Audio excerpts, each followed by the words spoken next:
Hey guys and girls, tonight, back by popular demand, and primarily because I said so, is another episode of Better Than the Box. And guys, this is where I take name brand box dinners, you know the kind, and make them here at home, elevated and better. And you guys, once you try it this way, are never going to go back to those box meals again. If you haven't seen my first Better Than the Box video, where I took on Hamburger Helper's cheesy enchilada, it is, at the time of this recording, my #1 most successful video on YouTube and my #4 most successful recipe video on TikTok. Guys, if you haven't looked at it already, you might want to. Again, tonight we're taking on Hamburger Helper. Yet again, round 2. Tonight we're making Cheeseburger Mac. But we're going to put a little Mad Chef twist on it, so let's begin. Alright, so it's pretty straightforward. Cheeseburger Mac. It's basically mac and cheese with some ground beef in it. But we can do better than that. Unlike last time, this is not a recipe that I would consider weeknight gourmet friendly because we're going to be making our cheese sauce from scratch, and that takes a little bit of time. And if you haven't noticed already, there's a little something different about my recipe as opposed to what's in the box. We're going to be making a bacon cheeseburger mac, which already elevates what was in the box to begin with. So what I have here is 6 slices of thick-cut bacon. You can use whatever brand you like, as long as it's thick-cut bacon. And we want to chop this up into some smaller pieces. Alright, now that we got that out of the way and we've washed up a little bit, let's talk ground beef. If you've watched my videos before in the past, you already know the magic number when it comes to ground beef dinners. This is 2 1/4 pounds of 80/20 ground beef. You can use whatever you like.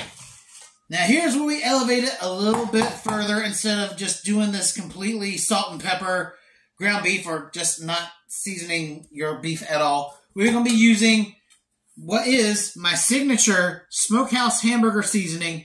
And what I've got here in this bowl is 1 teaspoon kosher salt, 1 teaspoon ground black pepper, 1 teaspoon onion powder, 2 teaspoons garlic powder, 1 teaspoon parsley, 1/2 teaspoon of ground mustard, 1/2 teaspoon of crushed red chili flakes, and 1/4 teaspoon of cayenne pepper for a little zip. So, we're going to do like we always do, add in a little bit of our seasoning at a time and massage it in.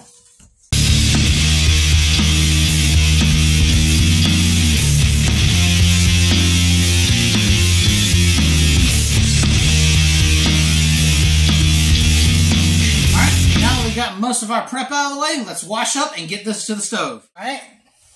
And before we start even browning our ground beef, we're going to start off by rendering off this bacon.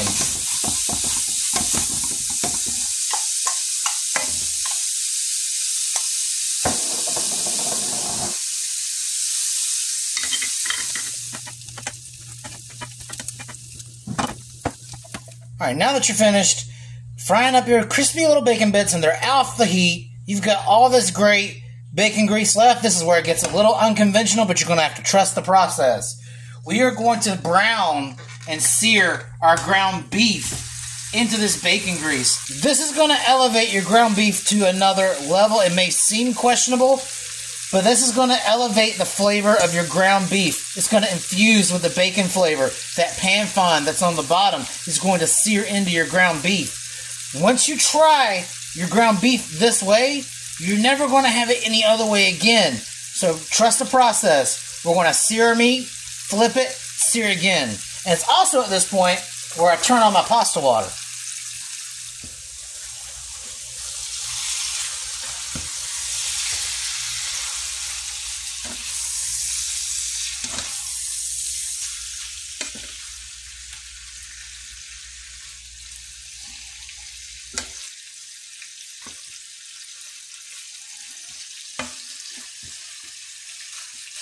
Oh my God, and that is beautiful. That is going to be all flavor.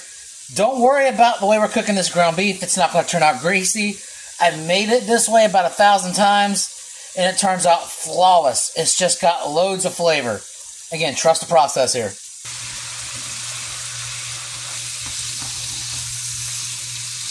Alright, Now that both sides have been adequately seared, it's time to crumble it. And this is probably about half done. And I would give this a couple more minutes, and then we're going to strain it, and I'll show you the end result. Okay, and it's at this point that my pasta water is boiling. You can use whatever kind of macaroni noodles you want. You can go for classic elbows. My favorite kind of noodle when eating mac and cheese is the shells. So we're going to toss that right in and get it cooking.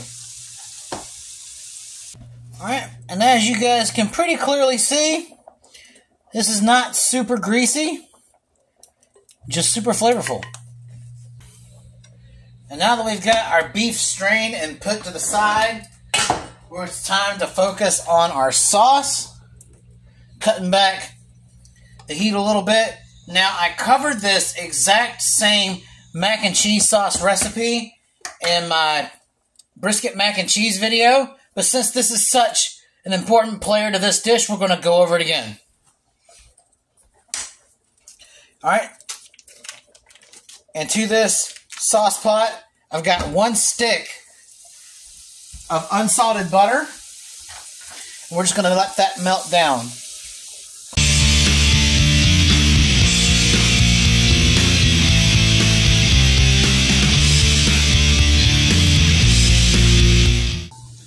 And now that we got that melted down, we're going to add in a ½ cup of all-purpose flour.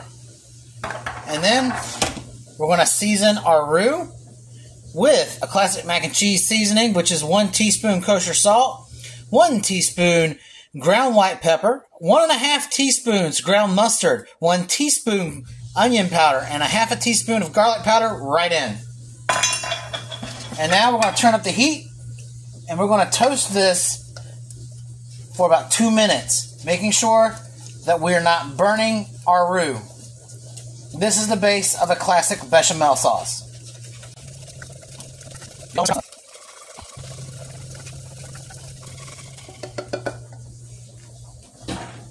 Alright, now we're going to add our milk product. To this we're going to add 2 cups of 2% milk and 1 cup of half and half. And now we're going to grab our whisk and we are going to stir this repeatedly until it starts to thicken.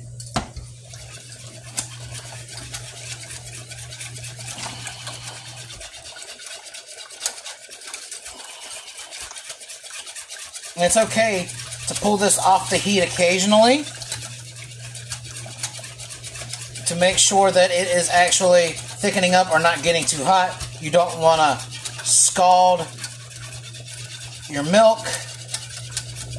You'll know when to start adding in your cheese when you start feeling a heavy resistance and whenever your milk turns into a thick, stretchy cream sauce. Be very careful with this as it's super easy to overcook.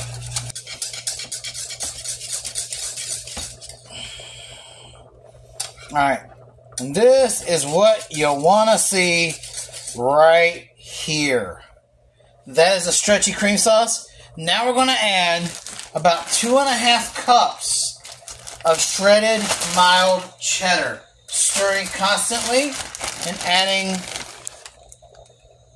our cheese in bit by bit. You don't want to choke up the sauce. You want it just enough to where it'll melt thoroughly. Too much cheese, anything over that 2½ cup limit is going to choke your sauce up. And then you're going to have to throw away your bechamel. See how that just kind of instantly melted in? You're going to want to do that again until you've consumed your full 2½ cups of cheese. Now you can substitute this with whatever cheese you like. If you don't like mild cheddar, go with sharp, extra sharp, white sharp. As long as it's a form of cheddar. Alright, this is getting a little more difficult to work, which means we're almost to the end. I want to add in another hefty pinch of mild cheddar, and that should seal the deal there. And at this point, our macaroni noodles are done. So, it's time to strain those guys out and get to assembly. Alright guys, the moment of truth is here at last. It's time to plate this sucker up and try it. The reason why I have the pot out here is I want to show you guys the insane cheese pull that's about to happen. Well, maybe not so insane, but still, more cheese pull than you can get from Hamburger Helper. Alright, that should be more than enough. We're going to season this a little bit with some parsley, and take a look at that. That is beauty in a bowl. So let's try it.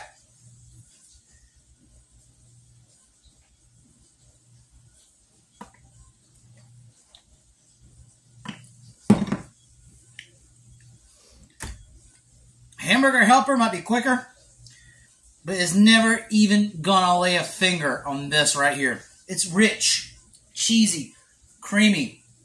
It's a flavor explosion from the moment you put it in your mouth.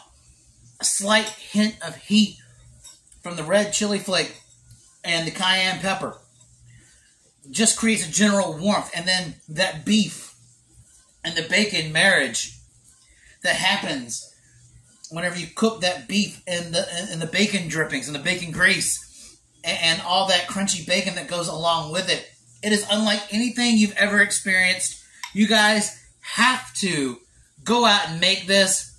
It's a little bit of effort, but it is so worth it in the end. You're never going to have mac and cheese or hamburger or cheeseburger mac like this ever again. You guys can create it from simple ingredients, just as I did. And it's going to be a winner for dinner. It's 10 out of 10. I'll see you again next time. This is your boy Mark, the Mad Chef, and it's time to eat. See y'all later.